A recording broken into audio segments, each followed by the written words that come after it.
എല്ലാവർക്കും നമസ്കാരം. നമ്മളിപ്പോൾ ഈ കാണുന്നത് കരുനാഗപ്പള്ളി മുനിസിപ്പാലിറ്റിയിൽ ഉൾപ്പെട്ട മുഴങ്ങോട്ടുകുള സ്കൂൾ ജംഗ്ഷനിൽ നിന്നും തുറയൽക്കുന്ന് SNUPS സ്കൂൾ വരെയുള്ള റോഡിന്റെ വളരെയധികം ശോചനീയമായ ഒരു അവസ്ഥയാണ്. ഇത് ഇന്ന് ഇന്നലെയും തകർന്നു കിടന്നതല്ല, 8-9 വർഷമായിട്ട് ഇങ്ങനെ നടക്കണം. ഇടയ്ക്കൊന്ന് മെയിൻ്റെനൻസ് ചെയ്ത് പോയതല്ലാതെ ഇത് ഒരു നിർമ്മാണ പ്രവർത്തനം ഇതുവരെ നടത്തിയിട്ടില്ല.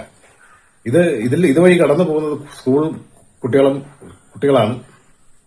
മുഴങ്ങോട്ടുകുള സ്കൂളിലേക്കും തുറയൽക്കുന്ന് സ്കൂളിലേക്കും കാൽനടയായിട്ടും സൈക്കിളിലുമൊക്കെ അനവധി കുട്ടികൾ പോകുന്ന വഴിയാണ്. പിന്നെ നാട്ടുകാരും എല്ലാവരും കരുനാഗപ്പള്ളിയിലേക്ക് പോകാൻ ഈ റോഡാണ് ആശ്രയിക്കുന്നത്. ഇത് 8-9 വർഷങ്ങളായിട്ട് ഇങ്ങനെ തകർന്നു കിടക്കുകയാണ്. ഇടയ്ക്കൊന്ന് മെയിൻ്റെനൻസ് ചെയ്ത് പോയതല്ലാതെ ഇതിനൊരു നടപടി അധികൃതരുടെ ഭാഗത്ത് ഇതുവരെ ഉണ്ടായിട്ടില്ല. അത് മാത്രമല്ല, സ്കൂൾ വാഹനം ഒട്ടനവധി സ്കൂൾ വാഹനങ്ങളും ഇതുവഴി കടന്നു പോകുന്നതാണ്. എനിക്ക് തോന്നുന്നത് ഇത് ഒരു അനാഥമായി കിടക്കുന്ന റോഡാണ്. കാരണം ഒരു കൌൺസിലറുടെ അധീനതയിൽ വരുന്നതല്ല, 3-4 കൌൺസിലറുടെ അധീനതയിൽ വരുന്നതുകൊണ്ടായിരിക്കും അതൊരു കാരണമാകാം.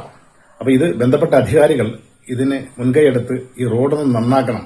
കാരണം എവിടെയും മുൻഗണന മുതിർന്ന ആളുകൾക്കാണല്ലോ. ഇത് ഏറ്റവും കരുനാഗപ്പള്ളി മുനിസിപ്പാലിറ്റിയിൽ ആദ്യം തകർന്നു നടന്ന റോഡ് ഇതാണെന്ന് 8-9 വർഷമായിട്ട് കിടക്കുകയാണ്. അപ്പം മുൻഗണനയുള്ളവർക്ക് പരിഗണന കൊടുക്കുക. ഇത് ഏറ്റവും തകർന്ന റോഡാണ്, ഏറ്റവും വർഷങ്ങളായിട്ട് ഇങ്ങനെ കിടക്കുകയാണ്. അപ്പൊ ഇത് അടിയന്തരമായി ശരിയാക്കാനുള്ള നടപടികൾ സ്വീകരിക്കുക.